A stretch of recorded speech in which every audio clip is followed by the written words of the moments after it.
Hello, I am Dick Rice, the Director of Spiritual Development at the Retreat in Wayzata, Minnesota, and a longtime 12-stepper. I came into the program on May 1st, 1979, but today for me, like many of you with me, is my only day of recovery, so let's be about it. Today we're going to start the climb. We've landed on the first step, and now we're going to start the climb. The steps are so appropriately called steps because they are a climb, difficult at times, less difficult at others. Today we speak of the second step. Came to believe that a power greater than ourselves could restore us to sanity.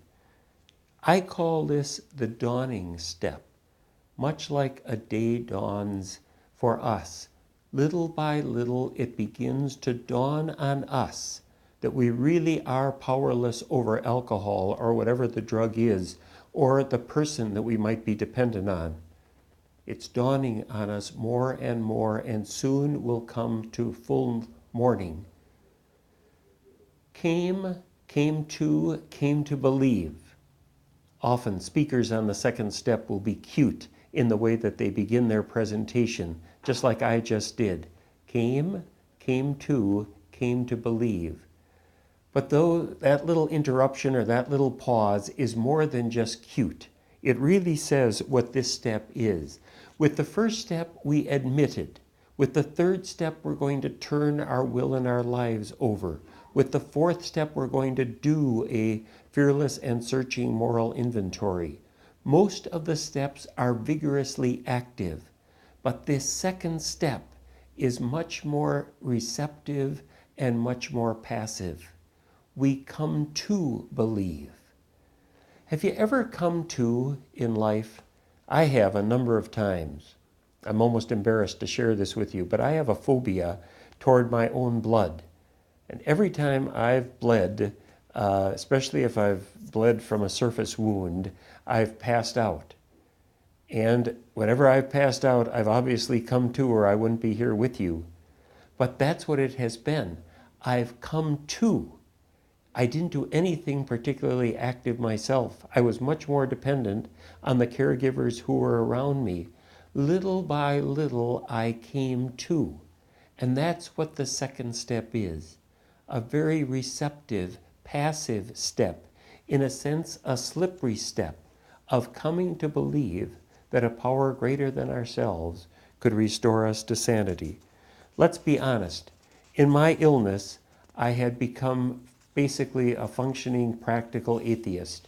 I was still very religious. I had all the appearances of a Catholic priest, but I had become a functioning atheist in terms of my spirit and the way that spirit lived itself out in prayer and in spirituality.